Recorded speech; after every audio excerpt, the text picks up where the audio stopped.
Let's talk to some folks. We have Tiffany on the line. Pronouns are she, her. And Tiffany, I will let you speak for yourself. What's on your mind today? Hi. So I've never done this before. I'm a little Welcome. nervous. My husband told me, well, he offered me to call into this radio show because he listens to it all the time. Mm-hmm. And we just got married on August 13th, which is Friday the 13th, because we're both kind of the wacky kind of people. Sure. It's cute. But we're having a lot of issues in our sex life and how to open up to each other. And I feel so stupid going in. Yeah, and that's okay. You know, Why do you if feel stupid? Just because I don't want to make him. I put him up on a pedestal and he's like everything to me. And I feel like I let him down. How wonderful I that hear you're that. trying everything at hand. I think it's wonderful that you've called in and you're trying to do everything you can. You clearly love him and you're looking for some answers. Yeah, and I'll throw this to the professional among us.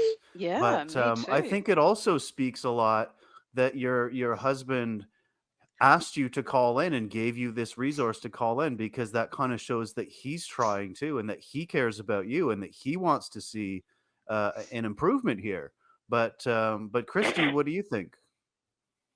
Yeah, well, I'd love to hear a little bit more about what you're up against, Tiffany, but I guess I just want to start by saying that we're not going to fix anything tonight. We're not going to dramatically change anything. And I hope that that can actually take a little bit of the pressure off, because this is obviously a very big experience that you're going through. And working to change that, working to reconnect, working to figure out if this relationship is serving you, that's not a destination that you ever get to. That's not a place that you're ever going to like be finally there. It's more of an aspiration, more of just a direction that you might head towards. So hopefully we can give you a little bit of insight and help you on your journey. But I just want to take some of the pressure off to find like a fix or to figure this out, because it's okay for this to be hard and it's okay for this to take a little bit of time. Can you tell me a little bit about what the conflict between y'all is? Well,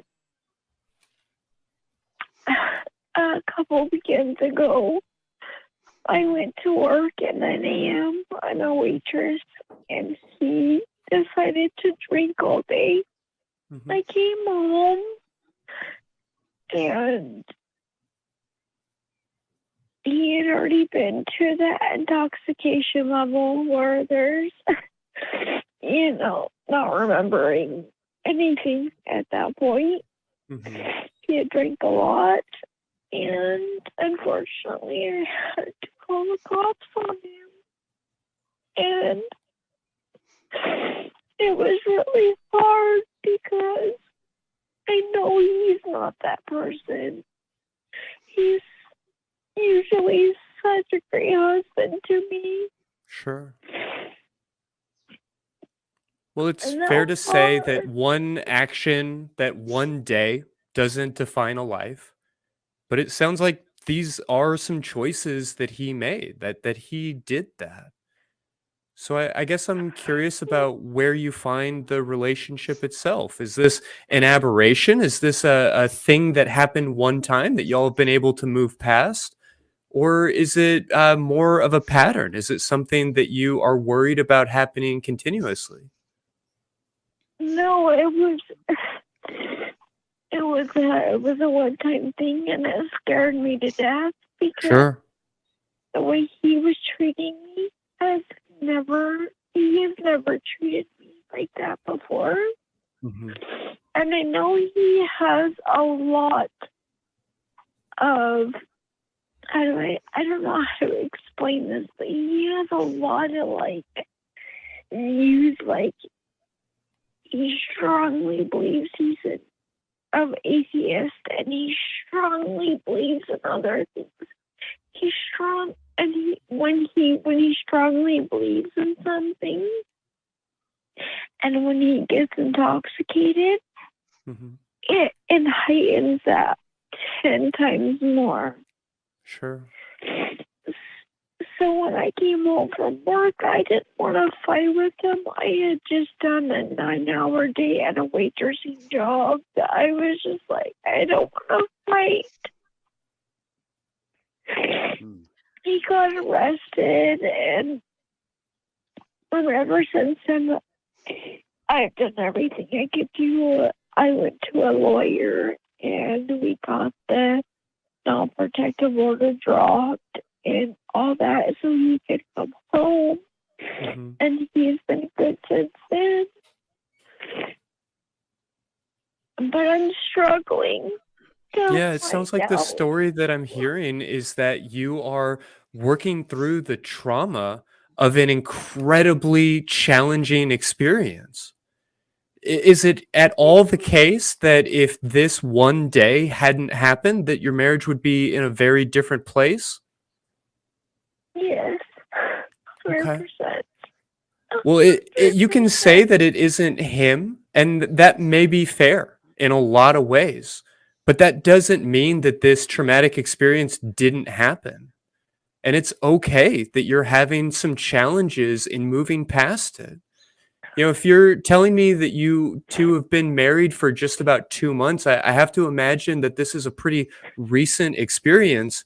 And it makes sense to me that with as overwhelming and scary as it was, with all of the follow up and the re traumatization that comes from having to deal with police and lawyers and the legal system, Mm. it feels human to me that you would still be struggling with this. What kind of support are you getting to work through these feelings? Uh, I'm not getting a lot of support. I don't have much family. My mother has passed away, and Mhm. my dad has never been in my life. I don't have much support besides his family, which unfortunately, since this has happened, has turned Tiffany, against how long me. have you two So known I each feel other? completely alone. I hear We that. haven't known each other that long. I would say February, which is, I know, not that long, but when we met, it was like nothing I'd ever experienced in my life before.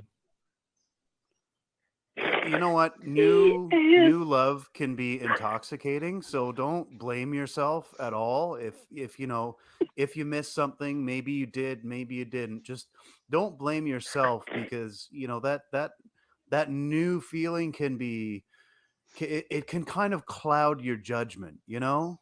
And I don't know that that's what's yeah, happened here, but I think one of the most important things to do is to allow yourself to have made a, you know, potentially made a mistake, or maybe not. I don't really know enough about it. But that does seem pretty quick. One thing yeah, that I'm fond of saying is that, especially when it comes to alcohol, it doesn't really, the way a person behaves when they're drunk doesn't necessarily change their behavior. It just sort of kind of reveals their character. Do you think that this is the okay. case? Or do you think it's a different version of him? Or do you think it's a completely different person that came out that night? What? I think that he's had so many bad relationships in the past that I've heard not only from him, but his family and his friends and everybody else, that maybe it's being taken out on me. Sure. Well, Tiffany, I want to check in He just really, about a few things quickly if I can. Do you feel safe being in this relationship right now? Do you feel like you are able to, stay together and work through all of these things while making sure that you have everything you need to be, sleeping reasonably well, to be eating reasonably well, to be taking care of your day to day needs without having to look over your shoulder or feel concerned about like your physical well being? The crazy part is yes, ever since I've Okay. dropped the protective order, Yeah. yes, he's the most loving and caring. And I Okay. really think it That's has good. a lot to do more with his past than anything. Yeah, if you feel safe right now and you feel like you want to work through these things, then there's definitely hope here and there's definitely a possibility for that. I would encourage you to prioritize that first question, that sense of safety above everything else right now, to continually ask yourself, do I have everything I need in order to be getting good sleep, in order to feel unconcerned about my physical well being? Do I have to be looking over my shoulder or watching everything I say in order to keep my physical body safe? And if the answer to that question remains yes, the next question is, do you feel like this is a relationship that you want to continue to work on? Is it something that you want to continue to be in? If the answer to that question is yes, I think you have a lot of opportunities here, but it's going to be important before you work on the relationship or before you make any meaningful changes here that you have the opportunity to process and heal from that traumatic event. The relationship can be absolutely wonderful or it can be mediocre, it can be terrible, whatever the relationship is. It sounds like you had a remarkably traumatic experience and that you may need a little bit of support in healing from that experience. And so, to that end, I would really encourage you to seek support from a mental health professional of some stripe. It sounds like this is something that's been kind of haunting your memory and your feelings for a while now. So I would really encourage you to speak with a therapist or some other professional to focus on that healing. And as you begin to feel like you have your feet under you, as you begin to feel more secure, then you can start to work towards healing the relationship. Mm. How does all Can of that I? resonate for you? Oh, sorry. No, that sounds really rational too, compared to what I've been going through. It's been irrational and irrational feelings. It's been up and down all around. Sure. I feel like I've been on a roller coaster that I don't know where it's gonna stop, you know. Hmm. Yeah. And I've Tiffany, even talked to some different counselors, and it's hard. Tiffany, did you say your partner gave you this number? I'm sorry, what? Did you say that your partner gave you this number to call? Yes, he did, because he listens to your podcast. Right. I am not a qualified anything. I don't have any qualifications in anything to do with anything, but You my are spidey qualified a senses, lot of stuff. m- m- Whether it's my spidey senses are licensed or nothing, you are yeah. qualified of a lot. No. My spidey senses are tingling, and I think it is a very strong possibility that your partner got drunk because he wants to tell you something and couldn't. I if I had to take a wild guess on what happened, I would say that perhaps your partner has something he needs to tell you and maybe couldn't. This show is very centered around sexuality in all its different forms, and perhaps he has a fetish or an interest, or maybe he feels some insecurities about how he feels sexually that he would really like to discuss with you and can't. Maybe he got drunk thinking that he would be able to get up the nerve to tell you something and then couldn't. I could be completely way off here. But for me, just listening to what you said, and then for him to give you this number, that's what it adds up to me in my head. Maybe if you sat down and just said, look, is there something you would like to talk to me about sex and sexuality? Is there something that you would like to explore or anything that you can think about? If he says something and you hate it, don't say that. If he says, oh, I'm having, I don't know, let's just be really revolting and say, I'm having feelings about having sex with animals or something really revolting. Don't say, ooh, I hate you, da da da da da. Just say, okay, well, these are thoughts. Okay. That particular thing can't ever be an action because it doesn't line up with consent. But just hear him out. He sounds like he's got something bursting out of him. The only reason I'm saying this is because it's very odd that he would give you this particular number based on the content of this show.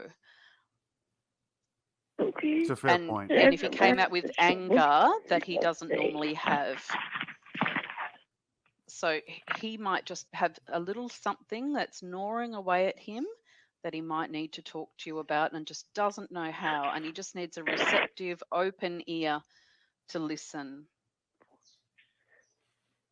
And how do I approach that? Well, I personally would sit him down and say, listen, what happened has had a profound impact on me. I'm so unsettled and feel so, like I've had the rug ripped out from under me. I feel like maybe you've got something on your mind that, is upsetting you. And I don't know whether you've got something that you need to talk to me about that's something personal on the inside, or whether you've got unresolved issues from previous relationships. Whatever it is, it needs to come out. You either need to talk to me or you need to talk to a professional. But either way, I can't go through what you did before. I feel like you got drunk because you needed to say something, or you're upset about something, and that's fine. But I can't go through that again. You know Your what might coping help, mechanism Tiffany? does not work for me. I think that's great advice. And Tiffany, you know what you could do is watch this clip with him. Sure. Yeah. And I mean, you I'll don't even say have to to broach your the partner, subject. yeah, I'll say to your partner, if he is listening or does listen eventually, that we did an episode about how to talk about some of those things, about how to disclose to your partner some of your more challenging kinks and things like that. So if that is the case, if that's part of the block in communication here, I'll make sure to leave a link to that episode that we did with Amberly Rothfield in the show notes for this specific episode. So wherever you are watching this, make sure to click on that link, and we'll have a little bit more information for you to be able to unpack this with your wife. To you, Tiffany, I think I would say before we wrap up to just do what you can to give yourself the opportunity to feel safe. To take some time to rest, to take some time to sort of let go of a lot of this tension. I get that you're probably looking for answers. You're looking for solutions. You want these problems to go away, and that's human. We put our hand on a hot stove and we naturally pull it back. It makes sense to want to get away from this pain. And so I would encourage you that rather than trying to fix this problem right now, that you do what you can to charge your battery, to get some rest, to get some food and support. And it might have nothing to do with you, Tiffany. It might just be all him. No, I love him so much, and he's such a good guy. And I don't think he had any real ill intentions. I just, like you said, I think he has something more to say. And it was harder for him to see it than to do that. Yeah. Well, Tiffany, I you love are him, getting and so he's much such a love good in the guy. chat right now. The chat for the show, folks are really identifying with what you've got to say. So you're certainly not alone, and it was very brave of you to take this step and call in and and address this. So I want to thank you very much for doing that, and I hope we help just a little bit. And this doesn't have to be the end of our interaction. I would encourage you Yes. to email us, sex And at call back, atheist-community.org. And yes, call back and please give us please. updates, because it sounds like Christy said, this isn't going to be resolved tonight. And he'll be able to listen to this episode. Yeah. Absolutely, yeah. You can Okay. listen to this episode. It is going out live right now, so you can listen Okay. to it on. And to people who can't actually admit to their kinks or admit to their problems, it's okay to say, yes, I have a problem that I can't quite talk about just yet. Or, yes, I actually do have some kinks and fetishes that I just can't talk about quite yet. I'm too embarrassed, or I'm not comfortable enough, but yes, I have them. And sometimes that's enough to get it off your chest and stop the frustration and let the other person know without feeling embarrassed.